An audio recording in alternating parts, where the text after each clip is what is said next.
Hey, this is Dave from Chaos Guitars, and this is Reese, manager of the church arts and music venue, and also photographer for Chaos Guitars. and this is your Chaos Theory.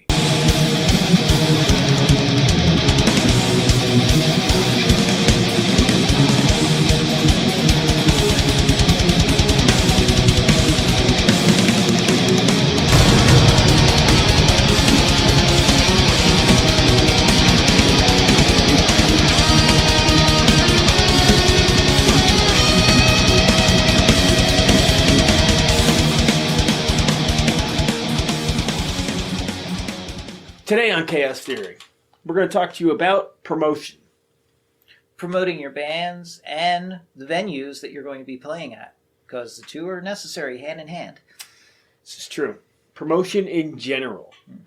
And we may piss a lot of people off because the two of us feel very strongly about this. So go ahead, I'll let you start. Oh, wow.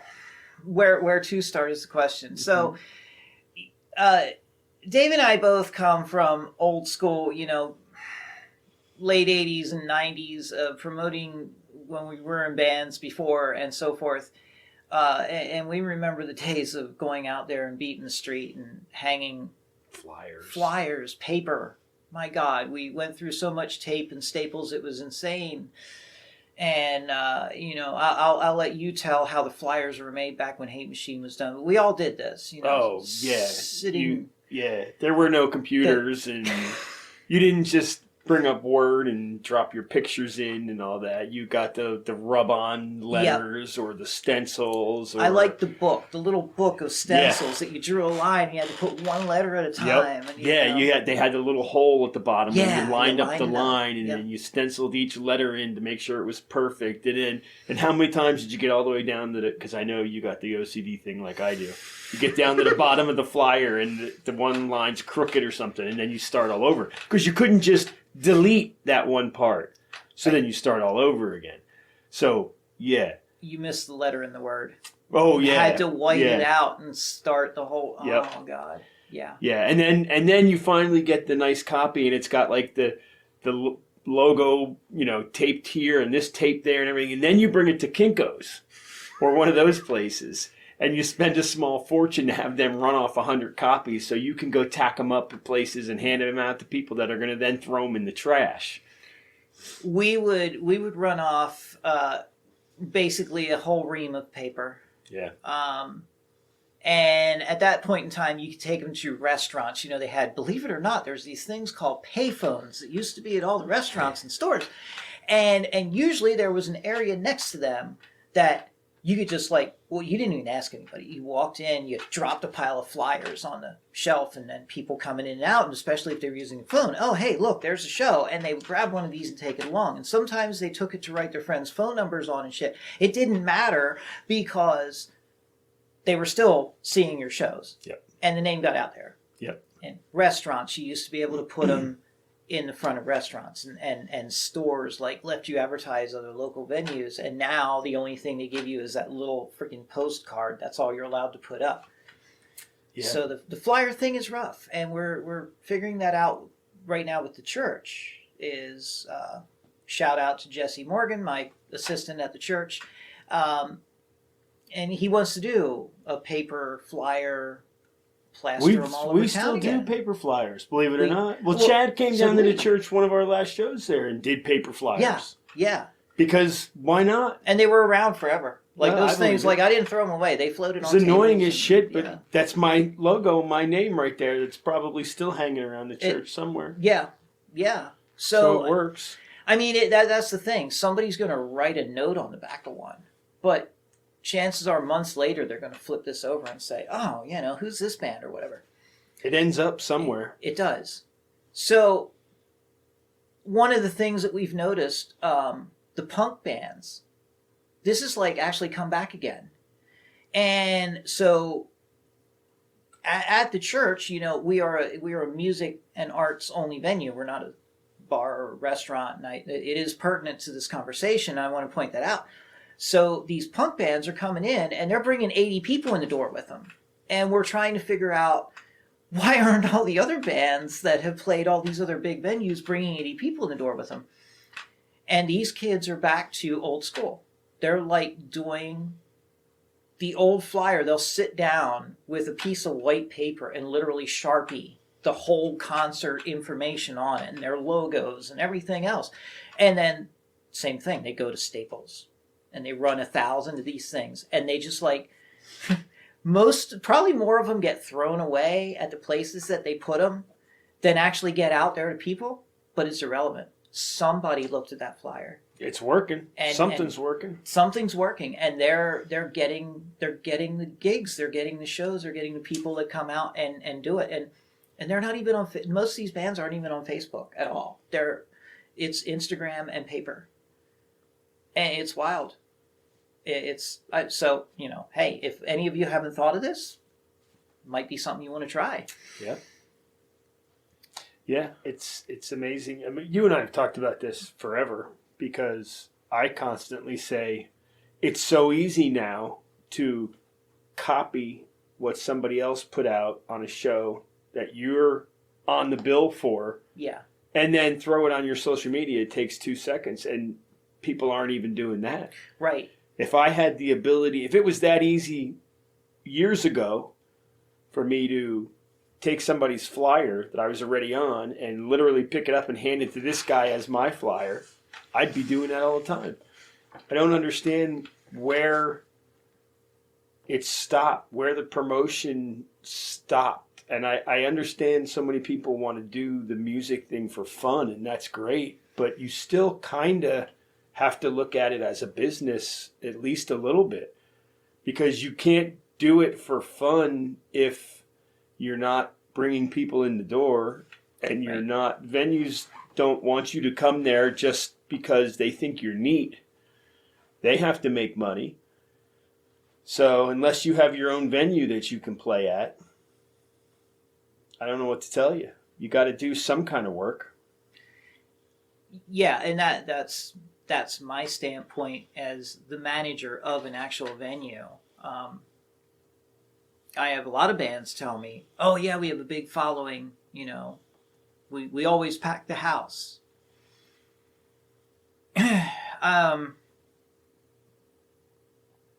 I'm going to not add to that because it would be rude. I'll add to it. Go to it. And then they show up with 2 people, and they say, "Oh well, Tommy, the third one, he's sick tonight, and he got COVID. JoJo, the fourth one, well, he's sick tonight." They don't have a big following. Everybody has a big following in their mind, but until you show up with a good amount of people, you don't really have a big following. Well, they had a big following, but then they made a turn on the way, and all the other people went straight ahead. They went straight, right? They stopped following. So here's the thing. Just a note from a promoter and a manager's point of view, for you bands specifically. When someone emails me or messages me, however, and they say they want to do a show, the very first thing that I'm doing is I want to see videos. I want to see their stage performance. I want to hear them, and don't do the really crappy phone video that your sound card sucks and it's just distorting the whole way. I need to hear what you sound like. Make sure you have sound bites on your social media or a website or something. Clear, clean sound bites. If you got to pay somebody to record them for you, do it, because it will sell your band. The next thing I do is I hit your socials, and I want to see the numbers, because if you're going to tell me you have a following and you have 100 followers online, sorry, dude, that's not a following. And these are all the things that promoters, it's not just me, every venue owner out there, every promoter that's going to hire your band, talent buyers, everybody will be looking at that.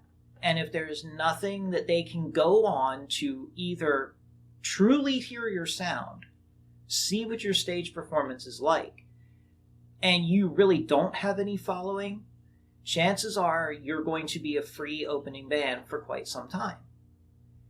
So, I don't care if you even bought followers. It doesn't matter. I don't know that. But numbers it's like one of the few times that numbers online are going to mean something to me relating to a band, because I want to know that you have to realize your band promotes the venue as much as the venue promotes the band. It's a two-way street. So I agree with you on 99% of that. okay.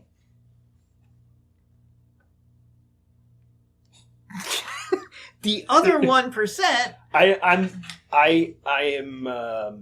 have my own thoughts on numbers, and I can see where you're coming from with it from your point of view. Uh-huh.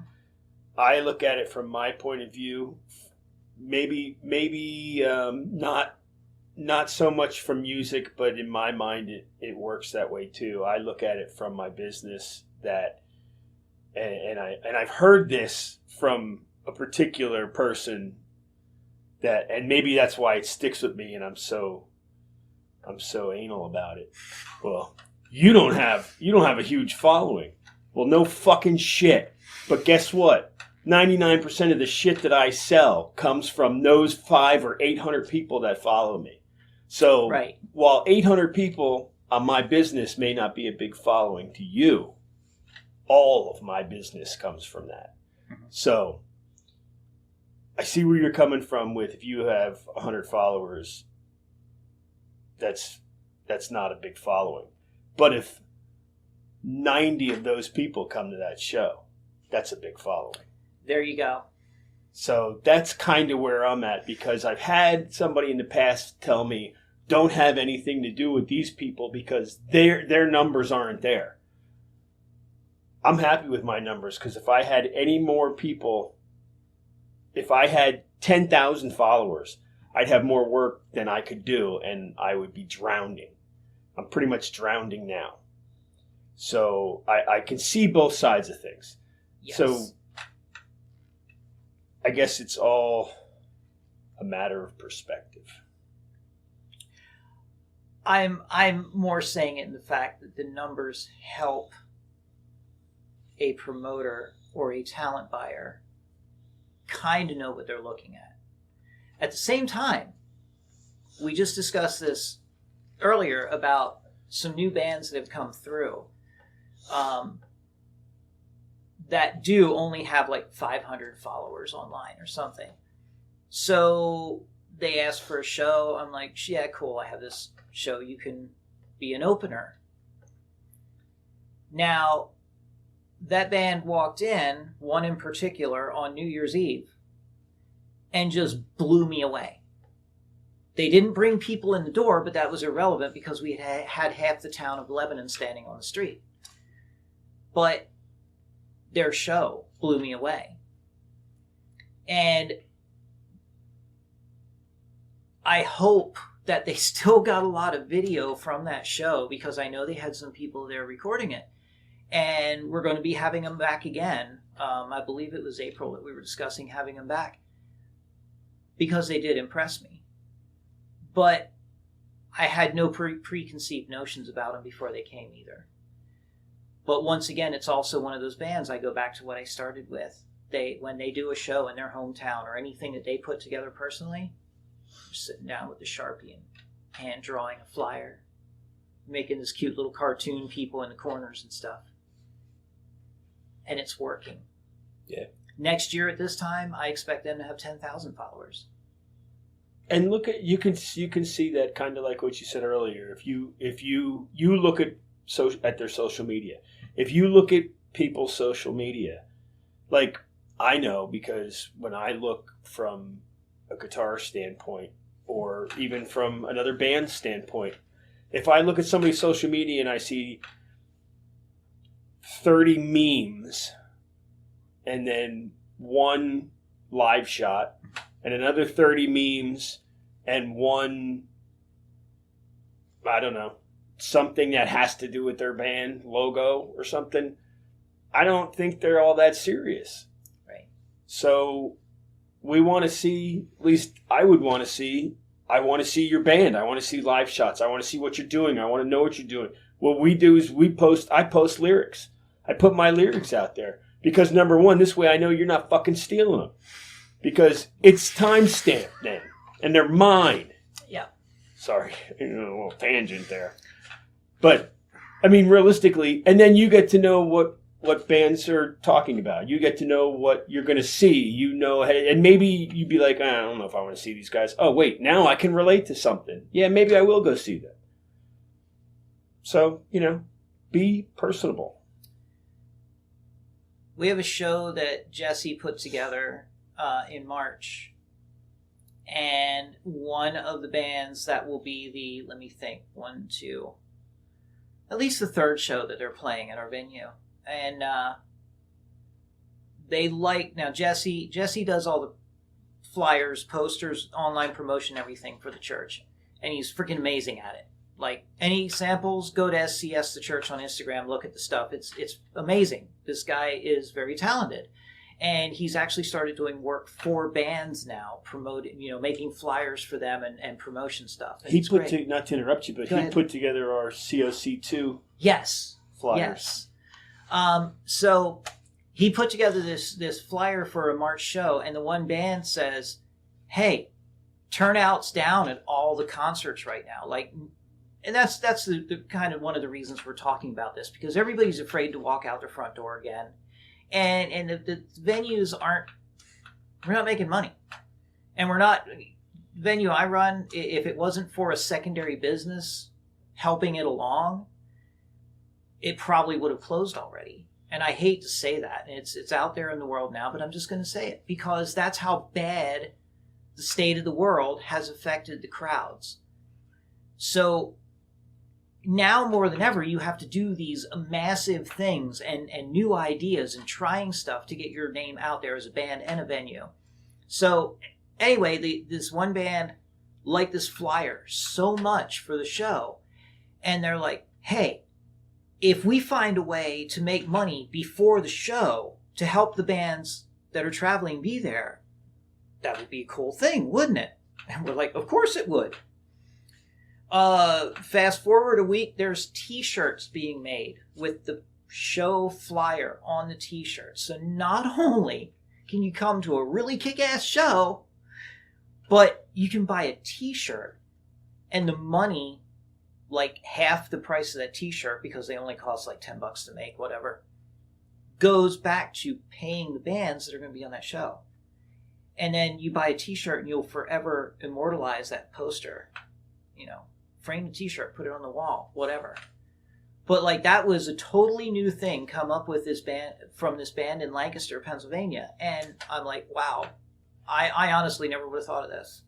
And it's amazing. Awesome. And that's really, you need to start thinking of stuff like this, because here's the thing. And I know there's people thinking, why do I want to pay for the bands to play? I'm one of those bands. Right. And guess what? If you're not playing for free already, you're going to be real soon, because it's not looking good for anybody. Yeah. So unless you want to play your last couple shows before everything shuts down completely for free, maybe you start looking out for everybody else and start thinking of ways that you can help out. Yes. And, oh my God, do I even want to talk about pay to play?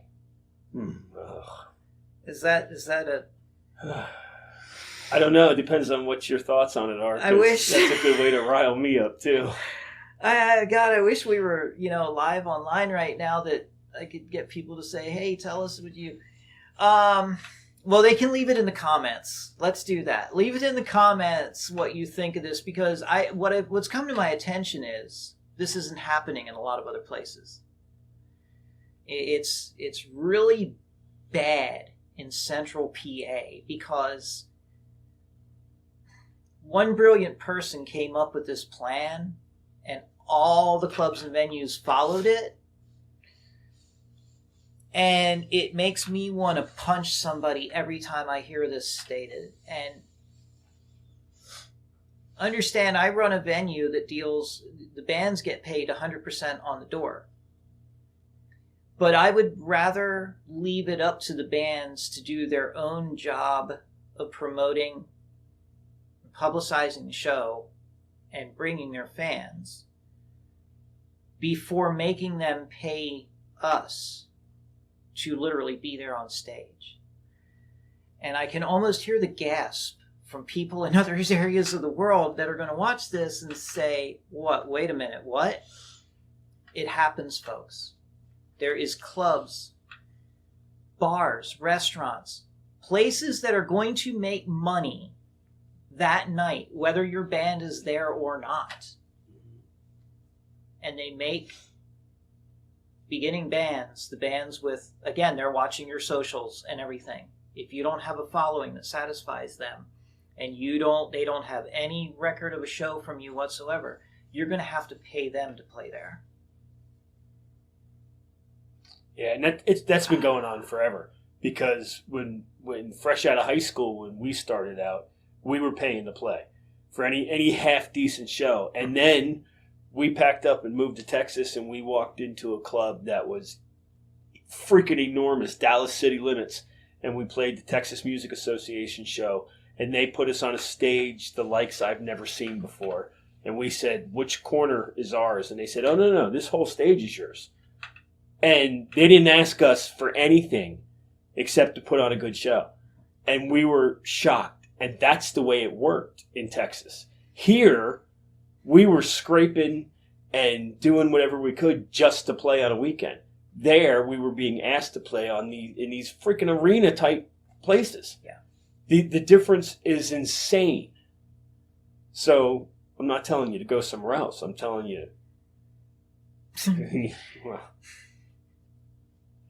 Yeah, there's a lot of things I'd like to say that we're telling you. There's actually one I just heard of the other week, and this one put me over the top. Now you know what? Hey, listen, if you're willing to pay $50 to be on a stage because there's a big name that you want to play alongside of, and then you get bragging rights, fine, whatever. That's up to you if you're willing to do that. The two things I'll say is, first of all, remember that when you go to a place that has a bar and food, and you're going to pay that venue to play on that stage, you got to keep in mind that there's going to be 50 people in that room no matter what. They may not care who you are at all when you leave. There was still going to be 50 people sitting in there drinking and eating that night. And that's my conflict with this whole thing, because it's a false sense of following. The other part of it was there was one certain situation I found out about with a venue, and I will not name names, where the band has to sell a certain amount of tickets for the show. And it wasn't just to sell a certain amount of tickets. They are given a pile of tickets and told, sell these for the show, and that's how you pay your way on stage. And they were not able to sell them all because the headliner wasn't that special for this particular show, and they found like 15 people that wanted to buy tickets to it. They were expected to pay for the rest of the tickets. Yep. And, well, the leader of the band said they'll never play there again. Whether that holds true or not, we'll see. But that one kind of put me over the top. Yeah, that's happened to a couple people. One of the bands we talked about at dinner, that happened to. Yes. I don't know if that's who you were talking about, but it happened to them. Possibly one of them, yes. So, yeah, it's really ridiculous. If you're good at what you do and you're playing music because you love it and you're relatively good at it, you shouldn't have to pay to do it. Because let's face it, we all know if you're doing this, 9 times out of 10, you're not getting paid. And if you are getting paid, you're getting paid enough to cover your gas. You're getting paid enough to maybe break even the night you went out there. You're certainly not getting paid enough to cover your gear and everything else that you've dumped tons of money into. You're doing it because you love it. And it's an art form. So people should respect that. And in the end, especially with these big clubs that have bars and food and everything, they're making money no matter what. It sucks sometimes. And from my point of view, just so that everybody's aware of understanding where I come from as far as the venue I run, Scott Church and I started the church with one goal in mind, and that was if you are one of these bands that the other venues just won't even pay mind to, and you're looking to, you need that video I was talking about. You need an on-stage video of a performance. We started the church as a place that those bands could come in and be on a real sound system and do their thing and show what they can do, bring in whoever you want to video it and everything, and they actually can put that online. They can put it on their website, whatever they want to do. Turn it into a VHS and sell it. I'm gonna go way back in the Beta. school. Yeah, beta. But the point is that you can get some kind of actual resemblance of what your show is going to be. That's what we started it for. Now, during the COVID mess, this thing went to extremes. Like, it went way bigger than I ever expected. And now there's moderately popular touring bands coming through our doors. It's great. I love it. But we never left go of the spot for those beginning bands. So I think we covered a lot of good stuff. We did. We So probably pissed a lot of people off too. Yeah, look, And that's the story of my life. I mean, look, if you're here doing this with me, there's a good chance at some point we've pissed somebody off together. yeah. So I'm not too worried about maybe it. even intentionally, Probably intentionally. So what do you want to promote? Yeah, I know you want to promote the church. I will definitely promote the church. If you want to find the church, you can go on Instagram or Facebook. Facebook.com/scsthechurch. Instagram @scsthechurch. If you want to send an email to us, scsthechurch@outlook.com. It's pretty easy to remember. Venue's located at 39 South 8th Street in Lebanon, Pennsylvania. We are right in the heart of Central PA. We would love to see all your wonderful faces out there for a show. It's a cool place. We've been there a bunch. I will promote Reese for something that hasn't been said yet, because any of the posters you see for Chaos Guitars, the Chaos Girls, all that, all the photography done for all of that is Reese. So, also a wonderful, wonderful photographer, and does all the Chaos work for us. Thank you. I don't get enough time to do photography anymore. No, yeah, well, we're going to change Still doing it, yeah. We're going to change that relatively soon, because I need some new posters. I need some new social media stuff. I got to change the website up again. It's getting dull. So. Yeah. Okay. Good. Well, anyway, this was our Chaos Theory. Make sure you leave your comments like we always ask you to. Let us know what you think. Let us know, what you think about the venues around, what experiences you've had. If you've paid to play, hopefully you haven't. But leave your comments. Let us know what you think. And be sure to get in touch with Reese and the church and check them out. Of course, follow their social media. I'll put all their info on the screen and whatnot. You'll see it. So thanks for joining us. This has been Chaos Theory. Peace.